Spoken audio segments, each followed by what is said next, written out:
भाई टे कार्यर नाम आउ अटकल मूल्य देखी नि बर्तमान आम से पोखर दृश्य देखो जो 2,08,96 टका खर्च होती ये हूँ से ही पोखरी मु जूम कम कर देखा ये देखो जो थे कि सामान गोटे पाँच करने एति टका खर्च होती ये हूँ से ही पाँच ये देखो आप ये हूँ से ही पाँच जो 2,08,96 खर्च होती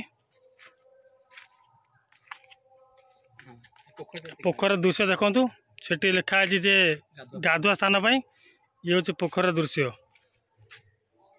ये तो मनुष्य तो गाधे पारे आपन कौन लगुच आप कहे ये तो पशु पक्षी भी गाधे पारे पोखर अवस्था देखु ये हूँ मेन रोड जोटा आहरी पंचायत करपदा गाँ रे एटा नुआ बर्तमान तैयारी आप देखु एटा बासनदुर्ग हाई स्कूल पाखापाखि जो पोखरटा अच्छी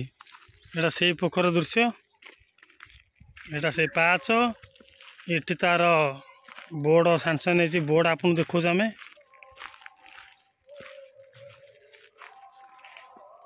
यहाँ देखो बोर्डटा कार्यर नाम दुर्गा पोखरी गाधुआ पीठ निर्माण पंचदश अर्थ कमिशन आर्थिक वर्ष 2024-25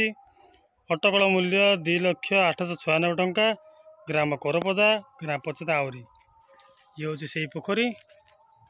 ये देख पोखर अवस्था देख ये से गाधुआ पोखर भाई आपंकर मतामत देवे टे पोखर केते टका कौन खर्च होते पाँच पोखर तो नुहे एटा पाँचर मूल्य आसी पाँच 2,08,96 टका खर्च होती आपन कौन लगुच आप मतामत देवे आमर जो सरकारी कर्मचारी आपण मैंने जो बिल पास कर भाई बिल पास करते क्या हे तो आपण एटा भी जापे ठीक अच्छे रही भाई जय जगन्नाथ।